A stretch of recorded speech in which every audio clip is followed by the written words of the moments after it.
Ladies and gentlemen, boys and girls, children of all ages, welcome to Robert Sports Show. I'm your host, Robert. Alright, with all this talk recently of the playoffs and winning you're in, and people not agreeing with Shane Van Gisbergen winning Mexico and making the playoffs even though there's 10 races left, we've heard from Mark Martin and Kenny Wallace, we've heard from Richard Petty, we've heard from all kinds of people. We heard from Ryan Blaney talking about people calling the championship Mickey Mouse Championship and him losing his mind on Speedway about it. We've heard Kyle Busch come up with ideas when he was on Denny Hamlin's podcast. So I've actually done this idea a little bit online, talked about it. Some people liked it, some people hated it. That's fine. You know, everybody has their opinion. Now, like Kenny Wallace and Mark Martin said, TV does obviously play a big factor. They're paying NASCAR $1.1 billion for the media rights to these races. So yes, they're going to have a say. Is it ever going to be the same as it was back in the 90s? No, it's not. We're never going back to that. And I know people miss that, and I understand that. I've been a fan since 1986, you know. And as you can see, Jeff Gordon was one of my favorite drivers all time. Alan Quicky's one of my all-time favorite drivers. And I like several drivers now. So I followed the sport back then. I watched the sport back then. I understood what the sport was back then. I enjoyed the sport back then, but I also enjoy the sport today. And I've said this online multiple times. This is the greatest era ever. This is the best era ever. And I mean that by multiple factors. And so I'm not crapping on the Winston Cup format. I'm not crapping on that era. In that era, that's all we knew. We knew when Dale Earnhardt won at Rockingham, that one, 94, I think it was, with 2 races remaining. That was the gold standard of that era. That happened a lot. 98 through 01, the champions won with a race left. In this time, and I also understand in this place and time in life, in world 2025, you don't get the same people watching. You don't get the same ratings as people like to refer to, and people talk about the drop in the sport, and Mark Martin addressed that in 06 when a lot of those big time drivers everyone followed, loved, and everything left the sport.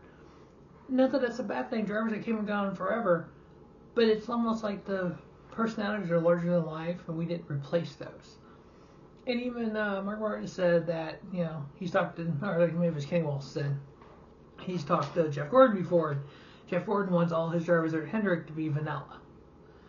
They don't want that over the top Dale Earnhardt level personality, or that Darrell Waltrip Jaws personality, or that Rusty Wallace, you know, personality. And you know, I can remember All-Star Race, I think it was Atlanta Motor Speedway, maybe it was Charlotte, I can't remember. It was really early on when Rusty spun Darrell Waltrip for $1 million.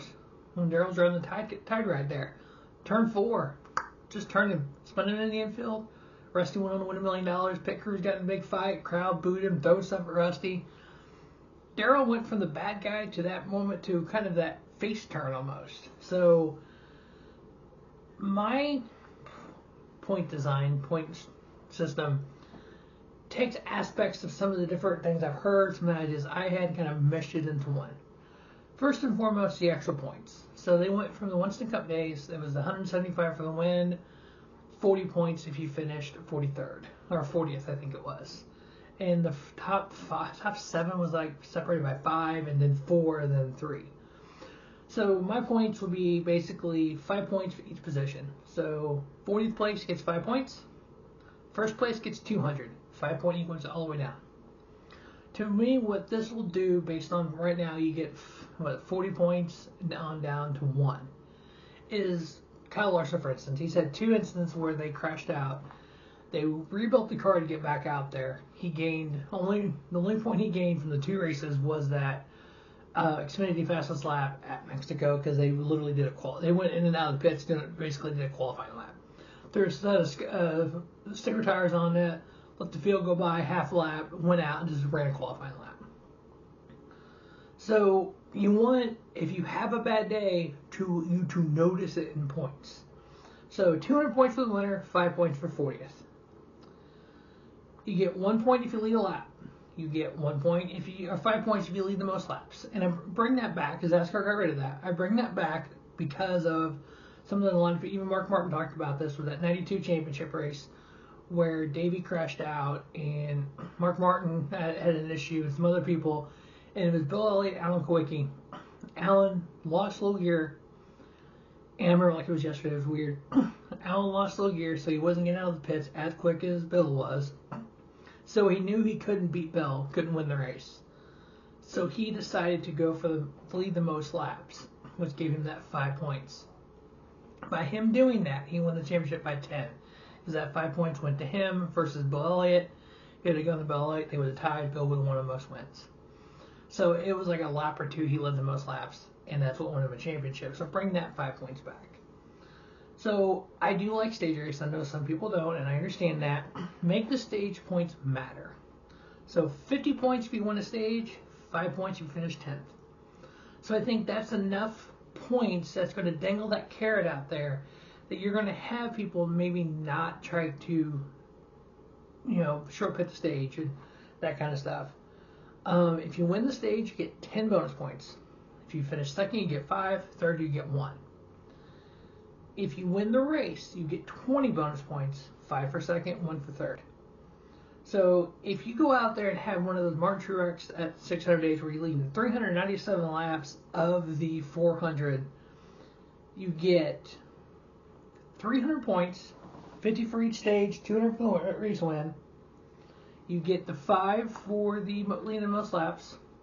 You get 1 for leading a lap. You get 1, and if you get the fastest lap, you get a point. You get the Xfinity fast lap, there's a point for that. But the key to that is also you get, if you win the race, 40. If you win both stages and win the race, that's 40 bonus points. Those bonus points are going to be big when it comes to 2 spots. We'll get there. So I still want the win in your end. I still think that when you go to a Richmond, the theory behind what Austin Dillon did, not the actions, the theory, people want that old school Bristol, one lane across around the bottom. The only way you're passing somebody is you have to push them out of the way. The old school Bristol everybody loved is when in your end, sometimes you have to do stuff like that to get it.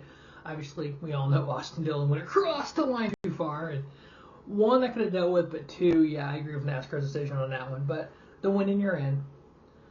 We renamed the playoffs because I get what Mark Martin was saying. The playoff is that stick and ball kind of trying to pull that fan over. Hey, NASCAR has playoffs. I'm an NFL fan. We have playoffs. Boom. Try to put the two together. Change the name to Chase the NASCAR Cup or something like it. Chase for the Cup. And here's the thing, if you do Chase for the Cup, you might get that hockey fan go, wait, we have a Stanley Cup. They're chasing for a cup. What is this? The NASCAR Cup Series? Oh, okay. You can kind of simulate the two a little bit. So, to make the playoffs, winning your end is the thing. People hate that, I know, but listen.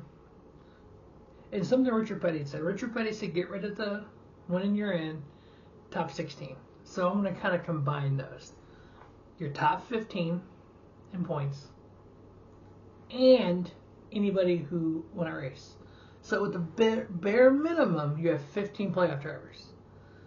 There is no maximum. So in 2024, you would have had 19 with the system, the 15 plus any additional winners.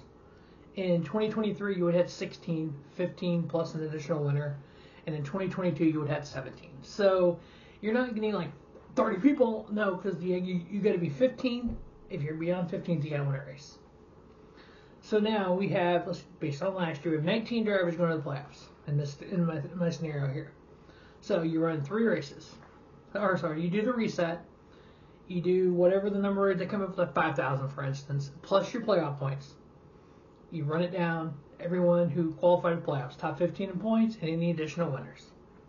You run 3 races. The top 12 move on. Anybody that's 13th and below of the last year 19, you're out. Only the top 12 move on. No reset. So you do the reset to start the playoffs. All your playoff points. Now, you do all your points. You top 12. They move to the next round. The ones that got eliminated, you go back to your regular season points plus whatever points you earned during those 3 races. wherever you fall. So if you were, say right now, currently Shane Van Gisbergen is 30 points. In this scenario, he's in the playoffs. He's one of the, based on last year's number 19. He has a just trash first round of playoffs. Maybe he fell 32nd in points overall. So now, when you do after the third race, the ones that got eliminated, they go back to wherever they were at, and they start earning points from there. 12 move on, 3 more races. Top 8 move on after that, top 8. So 3 races and the top 8. No reset. You're still adding points. The 4 that got eliminated there, they fall wherever they fell. 3 races. You get your top 4, they move on to the final. Now, here's where your reset happens. But all them playoff points that you earned during the regular season, all those playoff points you've earned in the last 9 races of the playoffs, you add those to your total, but all 4 of them. So now, there is an outside possibility you have somebody that just dominated and won a bunch of races. They have a ton of playoff points. Are they going to have enough playoff points to clinch? More than likely, no. Will we have, like we had back in the day, well, driver X just has to run 25th or better to win the championship? Yeah, we may have that. We may have that odd year where somebody has enough to clinch when they start the race or whatever. But you still have your eliminations. You still have the regular season winning you're in. But now you have more bonus points you're paying out. Each round of the playoffs, you don't have a reset. So it's kind of a elimination version of what the chase was.